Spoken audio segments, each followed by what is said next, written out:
Hello students, here solution online YouTube চ্যানেলে তোমাদের সকলকে স্বাগত। আমি আগের দিন পার্ট ওয়ানে প্রথম 5টা কোশ্চেন ডিসকাস করেছিলাম বিদ্যা স্যারের বই থেকে সিম্পল ইন্টারেস্টেড। আজকে আমরা আলোচনা করব কোশ্চেন নাম্বার 6 থেকে। তো কোশ্চেন নাম্বার 6 কি আছে দেখো। আসল ও বার্ষিক স্ববৃদ্ধি মূলের অনুপাত স্ববৃদ্ধি মূল হচ্ছে সুদ আসল বা অ্যামাউন্ট এর অনুপাত বলে দিয়েছে 20:21। তাহলে বার্ষিক সুদের হার কত?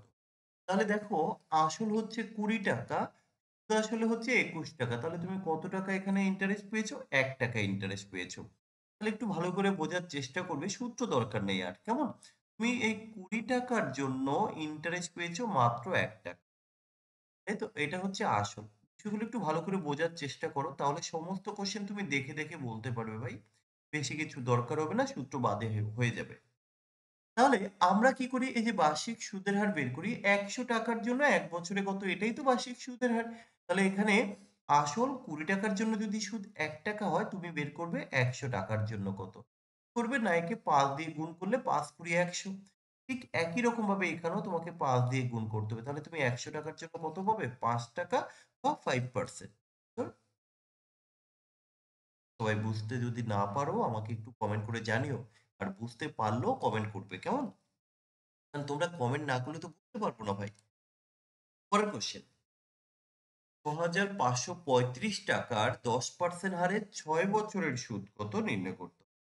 তা দেখো, আমরা এখানে সূত্র দিয়ে আশা করি সবাই কোশ্চেন সলভ করতে পারবো। তো বাদে কি করে করা যায় বলো তো? দেখো, এই যে 10% বলতে আমরা কি বুঝি? 100 টাকার জন্য 1 বছরের হচ্ছে 10 টাকা। তাহলে 1 বছরে যদি 10 টাকা পাওয়া যায়, তাহলে 6 বছরে কত হবে? তুমি বলবে স্যার 60 টাকা। কত টাকার জন্য? 100 টাকার জন্য। তো এইভাবে তোমরা বের করো যে 100 টাকার জন্য যদি ইন্টারেস্ট হয় 60 টাকা, আর এখানে বের করতে চাওয়া হয়েছে কত? 6,535 টাকার জন্য কত? এটা বের করলে উত্তর চলে আসবে। তুমি ঐকিক নিয়মে করতেই পারো যে 100 টাকার জন্য 60 টাকা, 1 টাকার জন্য কত, আর 6,535 টাকার জন্য কত। তাহলে তখন কি হবে? 6,535/100।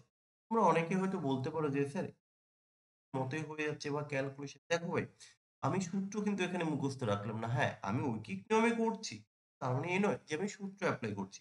আমাদের মেইন টার্গেট হচ্ছে যে আমরা সূত্রটাকে অ্যাপ্লাই করব। আর সূত্র বাদে যদি তুমি অঙ্ক করতে পারো তাহলে কিন্তু শিখতে পারবে। দেখো, ২ দিয়ে কাটলে কত হবে? ৩ × ৬০, ২০ দিয়ে কাটলে কত হবে? ৫ হবে। আচ্ছা, ৫ দিয়ে যদি আমরা এটাকে কাটি কত হবে? ৫ ১৩, ৫ ৭ ৩৫। তাহলে কত হবে? ৩ ৭ ২১, ২১ কোথায় আছে? দেখো, আর গুণ করার তোমার কোনো দরকার নেই। আমরা ২১ কোথায় পেয়েছি? অপশন বি তে। তাহলে আমি আর বাকিটুকু গুণ করলাম না। দেখো, গুণ করলে এটাই আসবে উত্তর। আশা করি সবাই কোশ্চেন নাম্বার 7 বুঝতে পেরেছো। চলো কোশ্চেন নাম্বার 8। সীতা একটি ব্যাংকে কিছু টাকা 5.2% সরল সুদের হারে রাখলেন। যদি ২ বছর পর সীতা সরল সুদ বাবদ ৮৪০ টাকা পায়, তাহলে সীতা কত টাকা ব্যাংকে রেখেছেন? অর্থাৎ আসল কত, এটা বের করতে চাওয়া হয়েছে, তাই তো? তাহলে একটা জিনিস দেখো, এই যে 5% 25% হারে ২ বছর পর তিনি এত টাকা পেয়েছেন। তাহলে এই যে 5.25, এটা হচ্ছে ১০০ টাকার জন্য ১ বছরে ৫ টাকা ২৫ পয়সা হবে। তাহলে ২ বছরে কত হবে? ২ বছরে সুদ কত হবে? ১০০ টাকার জন্য ২ বছরে কি হতো? ৫ টাকা ২৫ পয়সার ডাবল কত হবে? ১০ টাকা ৫০ পয়সা হবে। দেখো এইটুকু, তাহলে তোমার উত্তর এসে যাবে। তাহলে ১০০ টাকার জন্য সুদ পাওয়া যায় ১০ টাকা ৫০ পয়সা। বাট এই কোশ্চেনে রয়েছে ৮৪০ টাকার জন্য কত হবে? তুমি এভাবে করতে পারো। এই একটা শূন্য, এই একটা শূন্য কেটে দাও। এবার তুমি বলতেই পারো যে স্যার ১০ টাকার জন্য ১০ টাকা ৫০ পয়সা হয়েছে। তাহলে ৮৪ র জন্য কত হবে? এইভাবে কিন্তু আমরা করতেই পারি। কোনো সমস্যা নেই। কারণ এখানে ওরা সরি, একটু ভুল করলাম আমি। কারণ এখানে কত টাকা, তাই না? এই যে আমার আসলটা চেয়েছে, আমি একটু ভুল করেছি। আমাকে লিখতে হবে এরকম যে সুদ যখন ১০ টাকা ৫০ পয়সা, তখন আসল হচ্ছে, আমি লেখাটা উল্টো করেছিলাম, ১০০ টাকা। এবার এই কোয়েশ্চেনে বলে দিয়েছে সুদ যখন ৮৪০ টাকা, তখন আসল কত? তাহলে তোমরা ঐকিক নিয়মে করতেই পারো যে ১০০ × ৮৪০ বাই হচ্ছে কত? ১০ টাকা ৫০ পয়সা। এই দশমিক তোলার জন্য তুমি এখানে আরো দুটো দিয়ে দাও, এবার ক্যালকুলেশন কত হবে? ৫ দিয়ে কাটলে ৫ দিয়ে কাটলে ২১, ৫ দিয়ে কাটলে ২০। ২১ দিয়ে কাটলে কত হবে? ৪,০০০, তাই না? তাহলে ৪ দুগুণে ৮। তো আমার এখানে কিন্তু উত্তর চলে এসেছে। দেখো ৮,০০০। খুব একটা কিন্তু জটিল নয়। ঠিক আছে? তো আমরা পরের কোশ্চেনে তাহলে যাই। কোশ্চেন নাম্বার 9 কি আছে? অনিল বার্ষিক ৯% হারে ৩ বছরের জন্য কিছু টাকা বিনিয়োগ করে সুদ আসলে ৳১৯,০৫০ পেয়েছে। সে কত টাকা বিনিয়োগ করেছে? অর্থাৎ এখানে তোমার কাছ থেকে আসল জানতে চাওয়া হয়েছে। কেমন? তুমি এখানে সুদ এবং আসল জানো কত? ৳১৯,০৫০। তাহলে এই ৯% বলতে আমরা বুঝি ৳১০০ জন্য ১ বছরে ৳৯। তাহলে ৩ বছর হচ্ছে ৳৩,০২৭। তাহলে আমি এভাবে বলতে পারি যে ৩ নং ৳২৭ হচ্ছে সুদ। তাহলে আসল যদি ৳১০০ হয়, তাহলে সুদ আসলে কত? তুমি বলবে স্যার ৳১২৭। তো আমি এখানটায় লিখলাম যে সুদ আসলে ৳১২৭। কখন? যখন আসল হচ্ছে ৳১০০। এই কোশ্চেনে দেওয়া আছে যে ৳১৯,০৫০ যদি তোমার সুদ আসলে হয় তাহলে কত টাকা হবে আসল? Simple question. তুমি ১৯,০৫০ কে যদি ১২৭ দিয়ে ভাগ করে দাও তাহলে উত্তর চলে আসবে। কত আসবে? ১২৭ এর আ ১২৭ ওকে ১২৭ তাই তো? ২, ৫, ৫, ০ তাহলে ১৫০ এর সাথে তুমি ঠিক একই রকমভাবে ১৫০ গুণ করে দাও। তাহলে কত হবে? 150 আর হচ্ছে 00 ১৫,০০০ দেখো অপশন সি হয়ে যাবে।